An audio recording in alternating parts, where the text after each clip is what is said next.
Karena kebaikan Tuhan saja. Yang setuju katakan ya. Yang setuju katakan ya. Lebih keras lagi katakan ya. Beri tepuk tangan buat Tuhan yang baik buat kita. Haleluya. Sebentar kita akan mendengarkan ceramah dari Gus Nuril dan saya percaya kita semua akan diberikan hal yang luar biasa. Ayo beri tepuk tangan dulu buat Tuhan. Monggo Gus, silakan.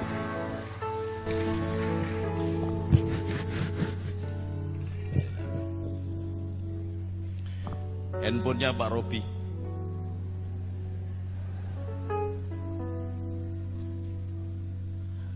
Salam alaihim. Assalamualaikum warahmatullahi wabarakatuh. Om Swastiastu. Sancai.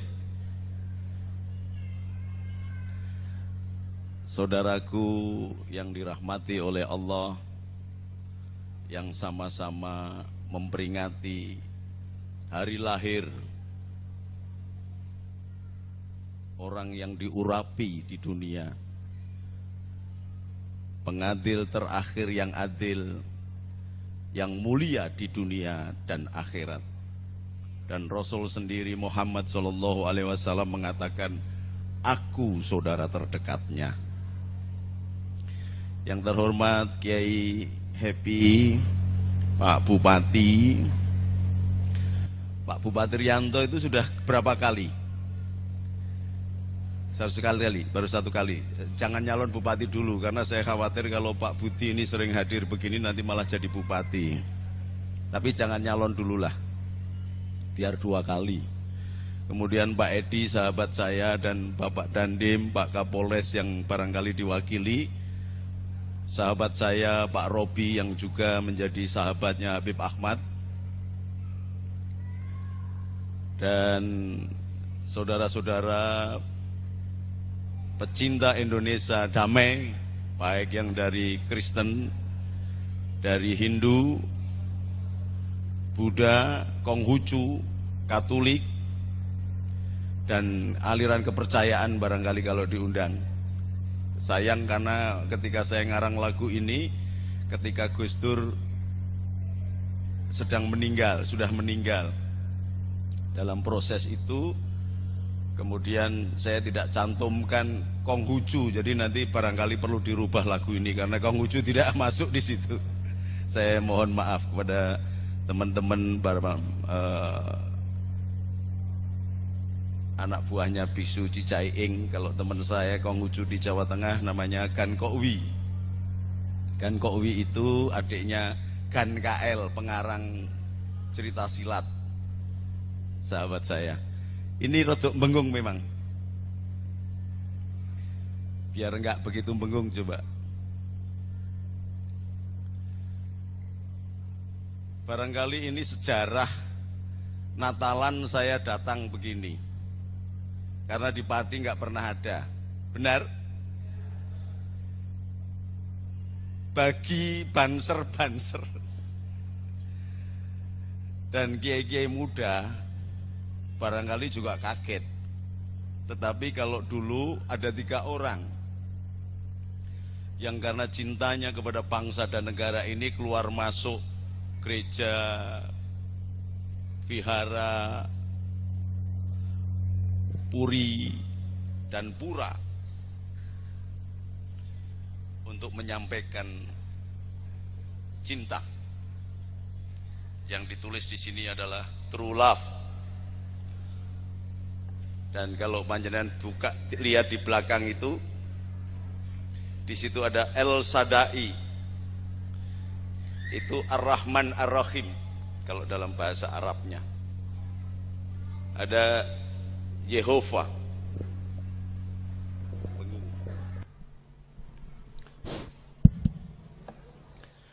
Dan semula kita juga tidak kenal Assalamualaikum, karena Assalamualaikum itu versi Arab. Versi Ibraninya adalah Shalom Alaihim. Jadi kalau sampean Assalamualaikum itu sama, Shalom Alaihim. Kalau Shalom bergeser kepada Shalom itu doa. Maka Shalom Jerusalem, doakan keselamatan bagi Jerusalem. Itu dari awal kata selota. Saya nggak ngerti ibu-ibu ini atau bapak-bapak ini kalau sholat berapa kali. Sholatnya berapa kali, Bu? 1 kali? Salah. Yang betul 7 kali. Namanya Sab'a Selota. Zaman Ibrani dulu sholatnya 3 kali. Zamannya Sayyidina Isa sholatnya 4 kali. Jadi menjadi Sab'a Selota. Kata selota itu dari bahasa Aramik. Jadi kalau bapak-bapak pendeta itu ke Israel sana melakukan devosi, sholatnya 7 kali. Kalau sampean cuma sekali, kurang. Selota masuk menjadi bahasa Ibrani menjadi shalom. Bergeser menjadi bahasa Arab menjadi sholat. Sab'a selota, sholat 7 waktu. Makanya Yesus itu kalau jam 12 malam dia sholat. Kalau ibu-ibu barangkali namanya doa malam. Subuh itu doa pagi. Duha itu doa antara duhur dan siang. Jadi sama sebenarnya. Loh kenapa kok saya mau datang ke Natalan? Loh kenapa? Karena Rasulullah sendiri ketika Isra wal Mi'raj itu terbang dibawa oleh malaikat Jibril. Malaikat Jibril itu asistennya Roh Kudus. Loh bener. Kemudian melihat di daerah Hebron itu ada cahaya yang memancar ke bumi, dari bumi ke atas. Lalu tanyalah Nabi Muhammad, wahai Jibril, kalau bahasanya Injil Jibrail atau Gabriel, itu cahaya apa? Dikatakan itu adalah tempat kelahirannya Isa Al-Masih Al-Mau'ud. Isa sang juru selamat yang ditunggu-tunggu kehadirannya. Jadi kalau Isa Al-Masih Al-Mau'ud itu maknanya Isa yang ditunggu-tunggu kehadirannya, yang diurapi karena menjadi juru selamat. Lalu Rasulullah turun dan sholat di tempat kelahirannya Nabi Isa. Sholat 2 rakaat, sholat sujud syukur. Kalau Rasulullah aja sholat di tempat kelahirannya Nabi Isa, kenapa saya nggak boleh datang?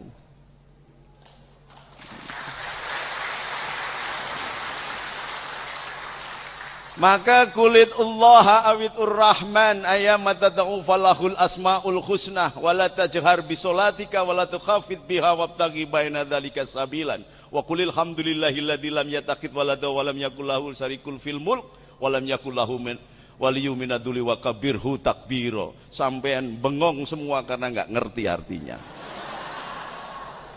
Ini enaknya kiai kalau ceramah di depan orang yang enggak ngerti itu enak gitu. Salah juga enggak ngerti ya. Mari bersama-sama haleluya. Loh kok berani ngomong haleluya? Lah kenapa enggak? Wong halai itu mari kita. Yu memuji. Ya itu maknanya Yahweh, Yehova. Yahweh. Jadi mari kita memuji Yahweh. Jadi kalau ibu-ibu puji Tuhan, haleluya, kebalik, haleluya, puji Tuhan, gitu mestinya.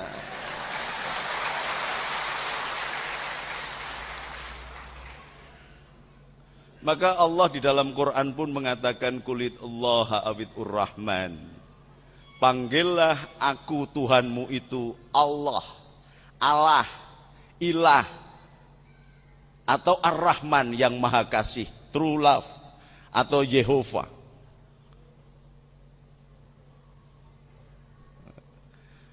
Yang maha kasih.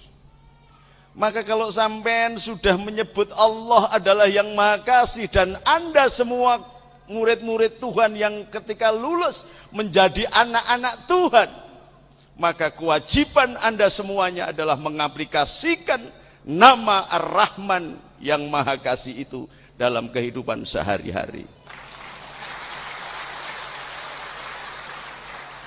Jadi kalau sampean mengaku anak Tuhan, kemudian menjadi murid Tuhan dan lulus menjadi anak Tuhan, kok tidak memiliki sifat kasih yang menjadi hukum tertinggi atau Ar-Rahman, yang dengan namanya semua firman Allah disebutkan,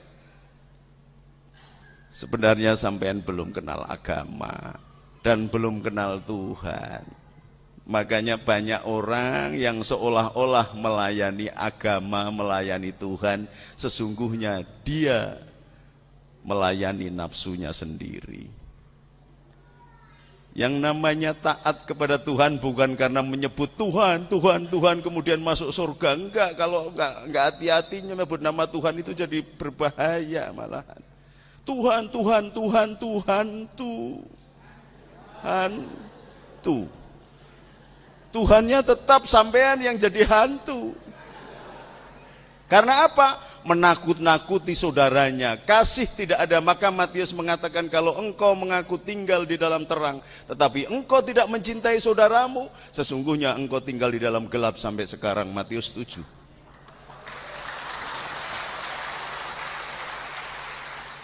Dalam hadisnya, mangkana yu'minu billah wa bil yaumil akhir fal yukrim jarahu, tidak dianggap orang yang beriman kepada Allah dan hari akhir yang tidak mencintai saudaranya. Luar biasa. Maka kasih itu bukan hanya hukum tertinggi, aplikasikan dalam kehidupan sehari-hari, dalam kehidupan kita sehari-hari, baik bertetangga, bersuku dan berbangsa, maka Tuhan akan hadir di tempat kita. Ini nek saya nyalon bupati, menang saya loh ini. Tepuk tangan terus Pak Budi. Jadi, tetapi kenapa Gus? Kalau ini ada tanya jawab pasti sampai akan ngomong. Tetapi kenapa Gus banyak kelompok yang tidak setuju, yang macam-macam, yang begini, yang menakutkan saya dan sebagainya. Lah sampean kok cari kelompok yang tidak setuju. Jangankan sampean, yang jelas atas nama Bapa dan Putra dan Roh Kudus. Amin gitu misalnya. Lewong saya asyhadu alla ilaha illallah wa asyhadu anna Muhammadar Rasulullah. Buka internet, Gus Nuril kafir, Gus Dur kafir, ini kafir. Jadi kalau sampai dikafir-kafirkan orang, wis tenang saja rak wis. Karena kafir itu adalah tembok ini. Nah, yang masih kafir itu, yang belum kafir itu, bersama apa itu tuh bekas hitam-hitam itu, coba tengok ke atas tuh. Itu ada tulisan bersama melangkah tenangkan jiwa. Itu enggak kafir itu. Kalau yang kafir ini, yang mulus begini ini kafir sudah. Karena kafir itu dari bahasa kafrit, sama kafir, kufar, kafur, dan kalau wong Jawa jadi kapur. Kafir itu menutup. Jadi begini, itu berarti kafir. Begini, enggak, menutup kafir itu. Jadi enggak usah bingung ibu-ibu bahwa apa dikafir-kafirkan orang. Karena yang namanya peribadatan bukan berteriak-teriak, bareng-bareng, tetapi duduk sendiri dan menyebut namanya Allah dengan nafasnya. Maka dikatakan kulit Allah, panggillah Allah atau Ar-Rahman atau nama-nama yang baik. Bisa diundang Sang Yang Widiwasa, Sang Yang Wenang, boleh dipanggil Wisnu, boleh dipanggil apa, Siwa. Nek perlu misalnya sing tukang ngecat Lombok itu nama bagus, Wahidat yang tukang ngecat Lombok, enggak apa-apa.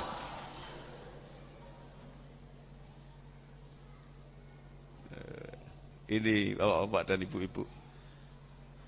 Jadi ini sejarah. Memang harus ada keberanian dari Pendeta Robi untuk menghadirkan seorang Nuril Arifin.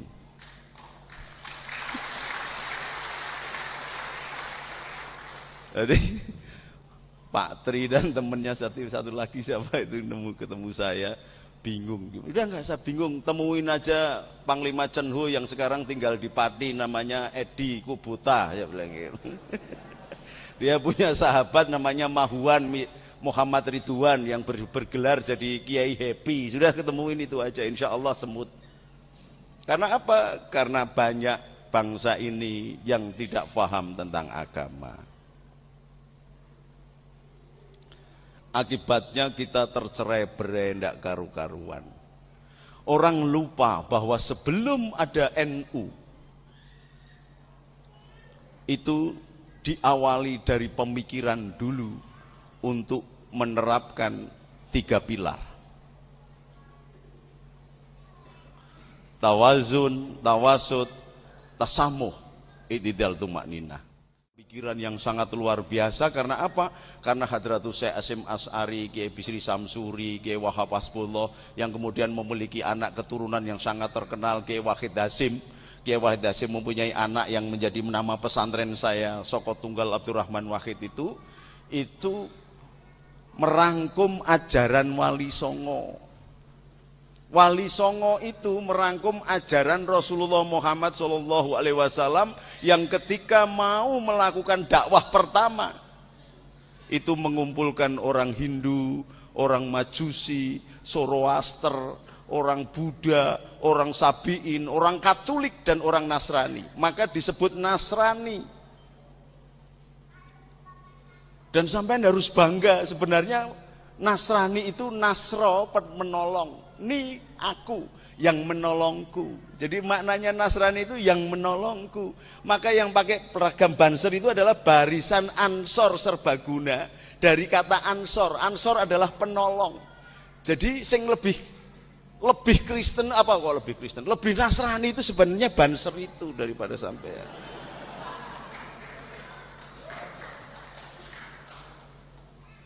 Cuman karena bahasa, yang satu bahasa Arab, yang satu didatangkan dari bahasa Eropa, salang surup. Wong sama-sama bahasa Arabnya aja pada gegeran. Saya pernah suatu saat itu ngajak umroh Jenderal Koswara, yang satu jenderal wanita polisi yang jadi Kapolda di Banten. Karena saya memimpin rombongan haji Lemhanas, termasuk ada Letnan Jenderal Mutoyib, Komandan BIN dulu. Semuanya saya ajak. Nah, ada yang membawa buah kesemek. Tahu nggak Bu kesemek? Tahu ya? Keledung. Enak nggak itu kesemek? Enak. Jadi masalah karena bahasa. Setelah masuk ke imigrasi gitu ditanya, "Mahada, ini apa?" Dijawab oleh Kapolda yang perempuan itu namanya Bu Warsinah atau Warsiah gitu. Kapolda Banten. Dijawab, "Hada kesemek," dengan yakin banget. Nah, petugas imigrasinya langsung ngamuk-ngamuk, wah muarah ndak karu-karuan. Terus saya diundang, "Syarif Ta'al, pimpinan rombongan silakan datang ke sini. Ini ada masalah, fi muskilah." Masalah apa? Dia tanya. "Mahada." Saya langsung ketawa. Oh, itu dalam lugot Jawa atau Sunda namanya kesemek. Lalu lugot Arabik, karena nek bahasa Arab kus kelamin muk mbokmu. Mahada kelamine mbokmu ya nesu mesti. Jadi bahasa ini berbahaya. Makanya di dalam Islam sendiri banyak madhab-madhab karena tafsir. Di dalam Kristen sendiri, saya kebetulan ketua Forkagama se-Asia. Jadi saya sering mendamaikan orang Kristen sama orang Islam sama orang Buddha di Rohingya. Nanti rencananya setelah pulang dari sini saya akan ceramah dulu Natal di Ungaran, nanti langsung ke Rohingya di Thailand. Karena apa? Yang menyebarkan agama Islam di Jawa ini berasal dari Thailand, dari Kochi, Vietnam, dan Birma. Maka wajah saya rodok kecina-cinaan. Karena Wali Songo itu sebagian besar Cina. Jadi gurunya sampean, gurunya Mas Budi ini Pak Wakil Bupati namanya Yai Maimun Jubair, itu gelarnya Azam Khan. Jadi masih keturunan dari Sunan Ampel, Sunan Giri kalau nggak salah. Maka Mbah tandanya gampang, yang agak kecina-cinaan itu nek duwe alis gini alisnya dawa. Ini mesti keturunannya kalau nggak dari Burma, dari Thailand. Kalau nggak dari Vietnam. Nah saya kebetulan dari Vietnam. Dari Maulana Iska turun ke Sunan Giri turun ke sebelah saya. Maka nama Cinanya adalah Tan Kim Han. Tapi karena saya pakai begini, nggak ada yang berani gitu loh. Karena sampean masih Cino Toro, jadi Cino ketoro. Kalau saya kan Cino Ratoro, nggak ketoro. Kayak Gus Dur itu keturunan Cina, Tan juga marganya. Bahkan yang namanya Pangeran Jinbun itu namanya adalah Tan Kim Wat. Ketika menjadi raja Islam di tanah Jawa namanya Raden Patah. Maka dilahir dari darah Jingga, diperistri oleh Brawijaya kelima. Punya sepupu dari darah Petak berasal dari Thailand, namanya darah Petak ini namanya adalah Pangeran Hun Sen atau Husen. Nama Cinanya adalah Tan Kim Seng. Sekarang makamnya di Mojokerto terkenal betul dengan nama Syekh Abdul Qadir Min Sin. Lah nek Gus Dur keturunan dari Raden Patah, tetapi yang lebih dekat kepada garwane Raden Patah itu punya adik juga namanya Tan Boliang, namanya Raden Rahmat. Namanya Sunan Bonang, Tan Bunan. Kalau sampean ke Kudus itu ada seorang guru dari Cina yang sangat luar biasa menjadi gurunya Sunan Kudus. Putranya Sunan Ngudung namanya Husin Azam Khan, punya anak namanya Ja'far Sodik Sunan Kudus yang kedua, sebenarnya muridnya Kiai Tan Lian Sing, tapi lidah Jawa jadi Jalan Kiai Telingsing gitu. Bisa dicocokkan di sana. Tan Lian Sing, C-nya Tan, makanya kadang-kadang hati-hati kalau bilang setan gitu. Gus Dur juga setan. Karena apa? Marga itu Tan. Jadi yang memasukkan Islam ke tanah Jawa ini orang-orang Cina Selatan, maka disebut Sunan, Suhunan, guru dari selatan. Kayak saya begini durung pantes jadi kiai maka disebut Gus. Kalau sudah tua nanti sudah kelihatan bijaksana, sudah lembut gitu kayak Pak Edi, maka disebut kiai. Kiai itu dari bahasa Cina kia dan i. Kia jalan, i lurus. Jadi jalan tol itu termasuk harusnya kiai karena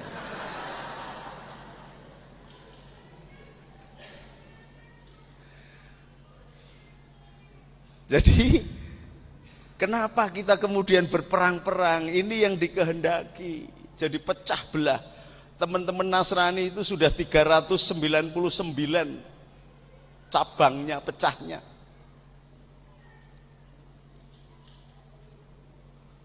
Semuanya dibikin begitu, yang Buddha pun dipecah juga. Buddha enggak ketoro gitu, dipecah. Ada yang namanya Nichiren Shosho berpusat di Jepang, dipecah biar hancur. Yang Hindu sama, ini sama. Pecahan pertama Kristen dan Katolik dulu, pecah. Sampai orang-orang Katolik dulu dibantai teman-temannya Pak Robi itu 3,5 juta orang dibantai oleh temannya Pak Robi. Yang Kristen dari Martin Luther King.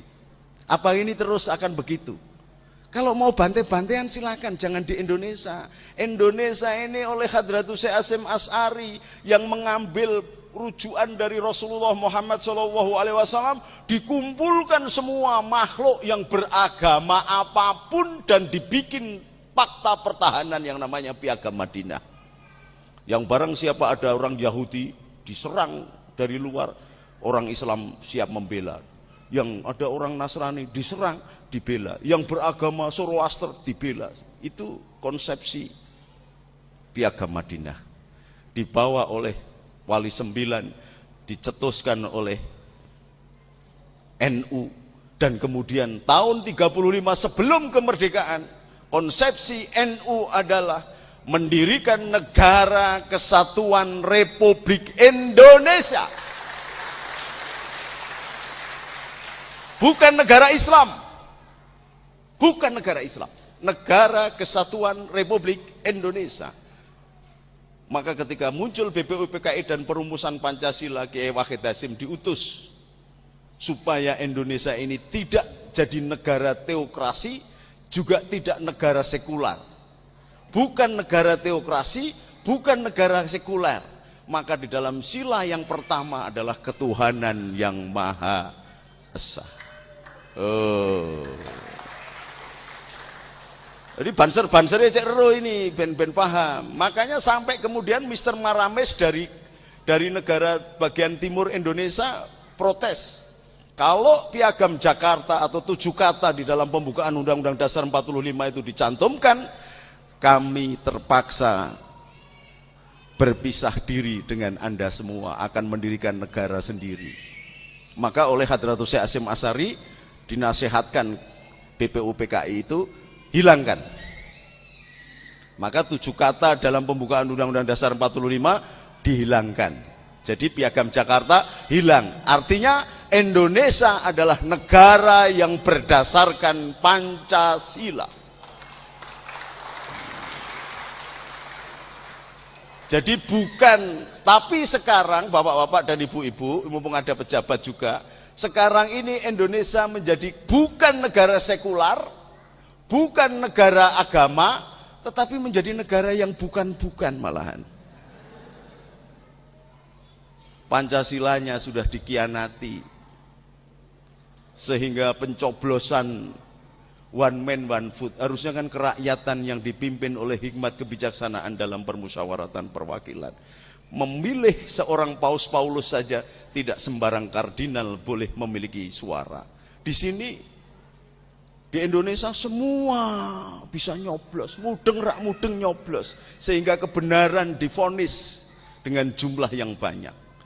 Maka ini harus ada doa khusus oleh Pendeta Robi supaya kita kembali lagi zaman Pak Harto lah.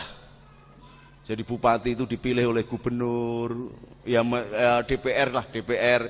Jadi nek korupsi ki ya sidik-sidik, paling sing korupsi sing anggota DPR. Ini kan enggak, rakyat melu korupsi kabeh. Jadi kenapa Indonesia ini kacau semua? Karena korupsi semua, rakyat melu korupsi. Loh bagaimana kok bisa, Gus? Ketika seorang calon pemimpin menjadi calon pemimpin, bayari rakyat. Ada operasi duha, operasi subuh, ada operasi duhur, ngasih amplop. Padahal ada hadis roksi wal murtasi finar. Jadi sing nyuap karo sing disuap neraka. Maka sampean ini dipaksa oleh Pak Robi pemerintah, coblosan milih Pak Budi enggak ini?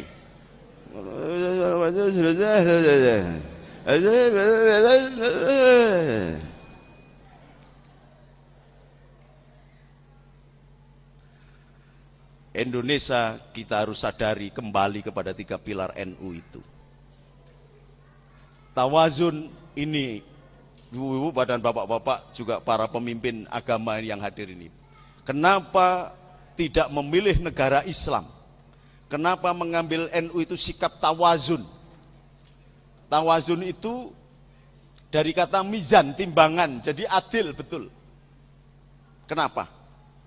Karena ternyata pandangan visioner Hadratus Syekh Hasyim Asy'ari baru sekarang terbukti. Kalau saja dulu menjadi negara Islam, Indonesia sudah habis kemarin-kemarin.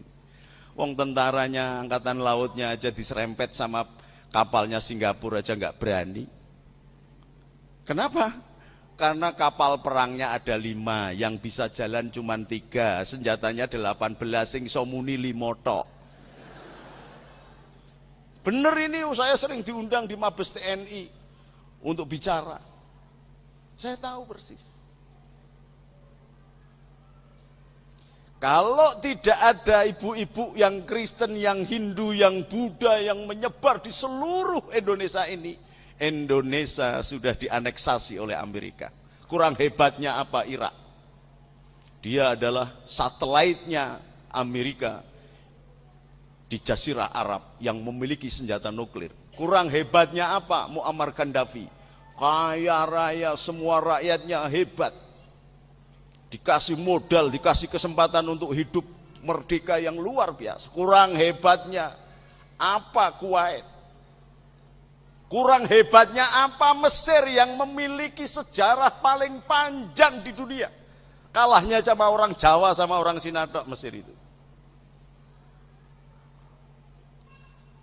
Karena di sana muncul anggapan bahwa Bhinneka Tunggal Ika atau pluralisme itu tidak perlu.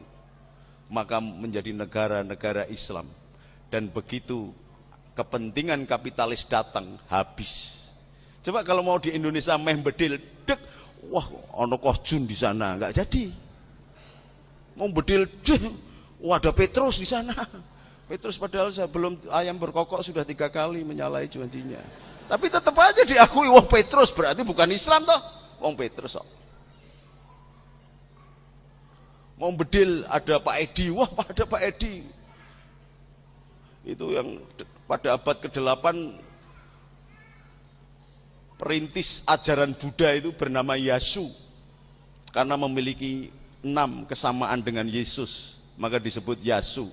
Kalau Yesus sama-sama berdoa di pohon di Taman Getsemani, Buddha Siddhartha Gautama berdoa di bawah pohon Budi. Bahkan di dalam Quran disebutkan watini wa zaituni wa turisini wa hadzal baladil amin. Yang namanya tin, buah tin itu bahasa Indianya adalah tip. Tip itu bahasanya Kapilawastu adalah body. Jadi Buddha pun dimasukkan dalam nas Quran sebagai nabi besar. Kalau di sini sedikit, tapi di belahan sana Buddha banyak banget. Ini kan pagar betis minoritas ini tetap aman di Indonesia. Makanya keblinger kalau pemerintahnya tidak memberikan izin ada kiai ikut Natalan di gereja ini, dilarang, goblok namanya.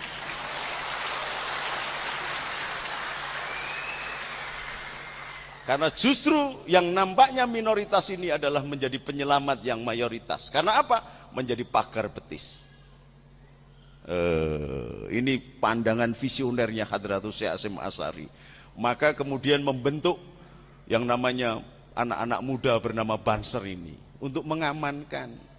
Cuman yaitu kalau pas berdoa bapak-bapak tolonglah doakan juga Banser-Banser saya. Di dalam doa ibuku ada namaku disebut. Di dalam doa ibuku ada namaku disebut. Banser saya Jogo Natalan dibom sampean ndonga dhewe, banserku ora ana sing ndongake mati.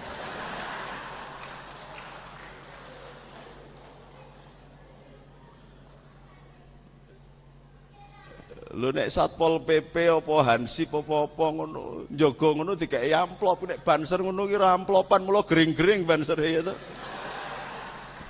Allahumma sholli ala Muhammad Allahumma sholli ala Muhammad. Maka sudahlah yang sudah-sudah, kita perlu menanamkan damai. Ar-Rahman itu menjadi kasih. Ar-Rahman itu ditiupkan roh Allah di dalam diri kita yang bersifat Ar-Rahman. Maka ketika engkau ingin menyatu dengan Bapakku, kata Isa, aku adalah jalan, kebenaran, hidup. Yang barang siapa menuju kepada Bapakku melalui aku. Maka kalau aku itu adalah Ar-Rahman, kasih, maka ketika engkau datang kepada orang-orang yang miskin, yang kelaparan, dan engkau membawa sepincuk nasi, ketika engkau mendatangi orang yang kedinginan karena banjir bencana dengan selimut, ketika engkau menziarahi orang-orang di penjara atau yang sedang sakit, maka sesungguhnya engkau menziarahi aku, memberi makan aku, dan memberi minum aku.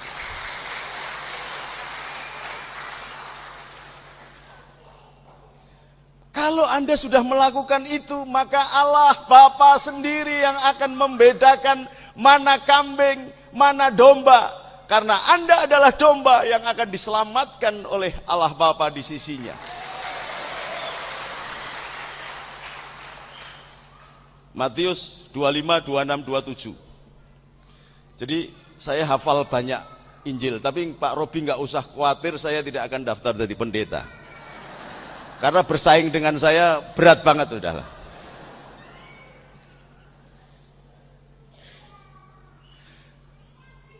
Gus Dur meneruskan Hadratus Syekh Hasyim Asy'ari. Dia sapa karena namanya adalah Ad-Dakhil, penyebar rahmat, penyebar kasih. Seandainya tidak ada Gus Dur dan Allah tidak melahirkan orang yang seperti Gus Dur, maka sampean tidak bisa melaksanakan Imlek. Tidak ada liang-liong. Sampean dipaksa bernama Jawa, bernama Indonesia, bernama ini, rasanya nggak enak. Jadi sampean kayak setengah manusia aja. Ini. Jadi orang yang faham agama pasti kenal Tuhannya. Orang yang kenal Tuhannya pasti memiliki peribadatan. Karena tidak ada peribadatan tanpa ketaatan. Tidak ada ketaatan, tidak ada ketakwaan. Nah, sampean menyapa bangsa dengan taman hati, menolong sesamanya tanpa melihat agama, ras, suku, kepercayaannya, maka sampean berarti memperkuat jabatan di pundaknya sebagai talang-talang Tuhan dan tangan Tuhan sendiri mengurapi bangsa Indonesia. Ini dalam konteks bahasa Arabnya adalah wahdatul wujud, manunggaling kawula marang Gusti. Caranya bagaimana mengaplikasikan sifat ketuhanan yang bernama Ar-Rahman atau yang Maha Kasih itu. Bukan hanya ditulis, true love, kasih yang sejati. Bagaimana kasih yang sejati? Wong sampean aja nggak pernah datang ke tempat saya.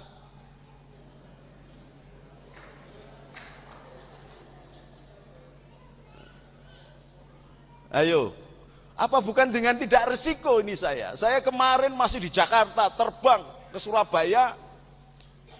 Mau ceramah di sini harus izin Sunan Ampel dulu jam 1.30 malam saya ziarah ke Sunan Ampel. Karena apa? Saya mau menceramai orang-orang Kristen yang keturunannya Tan Boliang. Sekarang menjadi pendeta Robi, itu kan Cinotoro. Coba bayangkan, kalau yang ngomong bukan saya, marah nggak Pak Robi? Kenapa saya ngomong sampean malah ketawa? Karena ada Tuhan di sini.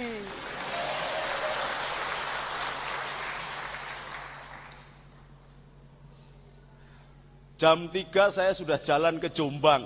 Masya Allah, sekarang saya lihat itu malaikatnya pada duduk, nganggur semua. Karena ada kepercayaan Islam itu kalau begitu meninggal 7 langkah, Gus Dur ditanyain, sampai sekarang malaikatnya belum tanya ke Gus Dur. Karena apa? Pagi jam 2 ada yang nunggoni, jam 3 ada yang nunggoni, jam 12 ada yang nunggoni. Sudah 4 tahun malaikatnya duduk aja tak tanya, Kat gimana Kat kabarnya? Wah males saya Gus, kalau sampean bisa minum jamu pegelinu, lah malaikat kan nggak minum gitu. Karena apa? Karena dia tidak membedakan engkau beragama apa, bersuku bangsa apa. Karena apa? Perilaku Gus Dur Qur'ani. Dia berpegang pada ya ayuhan nas. Tadi Pak Tri, Pendeta Tri tadi dinasihati oleh Habib Ahmad. Ya ayuhan nas inna khalaqnakum min dzakari wa unsa wa ja'alnakum su'uban wa qabaila lita'arrafu. Wahai manusia, aku jadikan kalian dari laki-laki dan perempuan, kemudian menjadi bersuku-suku, berbangsa-bangsa, dan harus melakukan ta'aruf, saling kenal, saling silaturahmi. Kalau silaturahmi itu yang betul itu adalah antara suami dan istri, itu silaturahmi dari bahasa rahim. Rahim itu punya bibir, apemnya itu bibirnya, maka silaturahmi itu sebenarnya di kamar ya, jadi salah kaprah semua juga ini. Silatul kantong dulu aja lah. Ayatnya begitu. dari bersuku-suku, berbangsa-bangsa untuk saling ketemu. Lah wong sak pati, wakil bupatinya sama, kapolresnya sama, dandemnya sama, camatnya sama. Kok mau beribadah saja jangan ada umatku yang datang, wis rasa teko ora apa-apa gitu loh. Karena apa? Antara Kristen, Hindu, Buddha itu dipimpin oleh nabi-nabi. Islam dipimpin oleh nabi-nabi. Orang Yahudi dipimpin oleh nabi-nabi. Gusti Allah ini mencela-mencela enggak? Ya bener jawabannya kok ora patek jelas gini. Gusti Allah ini mencela-mencela enggak? Lah iya, kalimatnya sama. Dulu itu sudah ada, la ilaha illallah itu ada. Jangan ada Allah di hadapanku. Kemudian karena ramudeng-mudeng ganti Nabi sampai 319.000 Nabi. Sampai kepada Musa. Musa disuruh naik ke gunung Tursina. Di situ dididik kursus kilat oleh Allah selama 40 hari. Medon-medon bawa lot yang bertuliskan The Ten Commandments. Satu ayat yang pertama adalah jangan ada Allah di hadapanku. Jangan ada Allah lain di hadapanku. Itu nek bahasa Indonesia. Bahasa Arab la ilaha illallah. Lu sampai ini Kristen kok mau la ilaha illallah?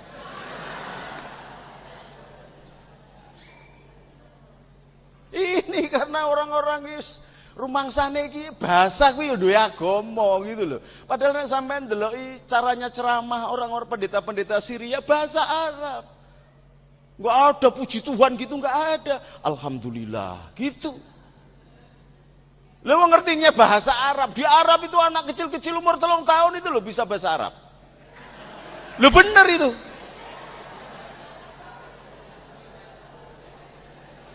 Ini ceramahnya masih panjang apa sudah habis?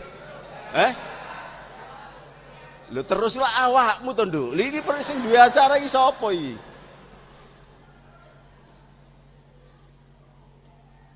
Jadi 10 perintah Allah atau The Ten Commandments kepada Musa dibukukan dalam lot itu adalah la ilaha illallah. Jangan ada Allah lain di hadapanku. Kemudian baru hormati orang tuamu. Kemudian baru jangan berzina. Lah sampean disuruh jangan berzina karena setiap organ mata itu, organ tubuh itu melakukan zinanya sendiri-sendiri. Sampean sering zina mata. Malah milih presidennya Pak SBY goro-goro ganteng, zina itu. Ya jadinya begini. Jangan mencuri. Jangan membunuh, benar? Dan jangan lupakan hari Sabat. Peringatan Natal hari Senin.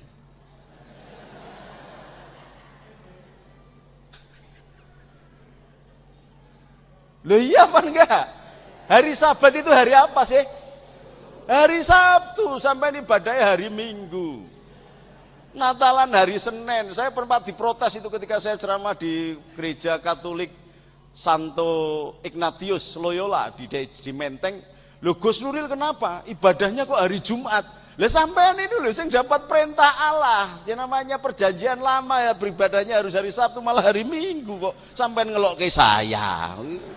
Lah kan habis Yahudi, Nasrani baru Islam. Sampai saya manut sampean. Jadi sampean ibadah hari Minggu kok salah. Saya ikut salah. Nek bener ikut bener ya bilang gitu. Coba kalau semua pemuka agama, semua pemimpin bangsa, semua pemimpin umat, semua penguasa di negeri ini memiliki sifat Daud. Tidak cuman menampilkan wajah di sini, potret di mana-mana, melakukan pencitraan. Semua sekarang ini pencitraan. Ono bocah wingi gek lulus sekolah sarjana wis potrete diguapang ning dalan-dalan. Aku angger mlebu Kota Pati iki potret tok iki opo? Ngotor-ngotori kota. Tapi begitu salah terus ngilang semuanya. Jangan katakan tidak. Katakan tidak pada korupsi. Ternyata ono tambahan nek sithik gitu. Nek akeh korupsi gak apa-apa. maka milikilah jiwa Daud. Daud itu semula tidak dipercaya oleh Talut,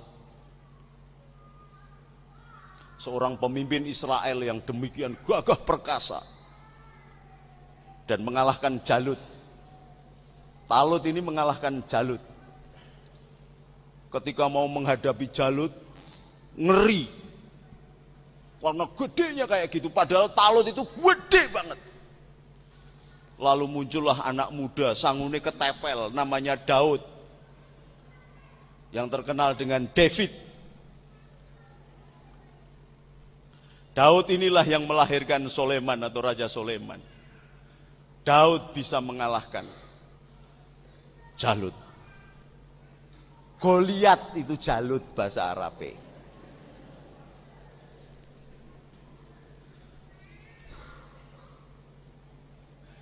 Tetapi karena David ini cilik tapi watos badannya kayak Pak Edi gitu, kayak Pak Budi gitu. Jadi nggak begitu gede tapi watos. Senengannya kawin, weh.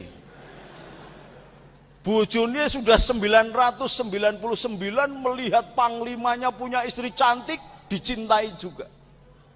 Panglimanya disuruh perang, bojone dipek, gitu loh. Maka ada hukuman di situ. Tetapi dia kemudian mengaku bahwa dirinya tidak sempurna karena dia kembali lagi dinasihati oleh sahabatnya Yosua. Maka dia kembali lagi kepada Allah. Sampean ada enggak keberanian untuk kembali kepada Allah? Kalau Yesus itu serbannya adalah derita, jubahnya adalah sengsara. Ini kan saya sama Yesus kan hampir sama, cuman bedanya Yesus itu serbannya pakai duri, kalau saya pakai ini. Sebab kalau pakai duri saya nggak gemblengan kayak Yesus. Gondrong juga, loh kok sampean pengikut Yesus ra ono sing gondrong, prontos kabeh. Padahal Yesus itu disuruh cukur oleh Allah malah milih potret, makanya tidak ada nabi di dunia ini yang ada potretnya kecuali Yesus. Karena disuruh cukur sama Allah malah potret, duitnya buat potret.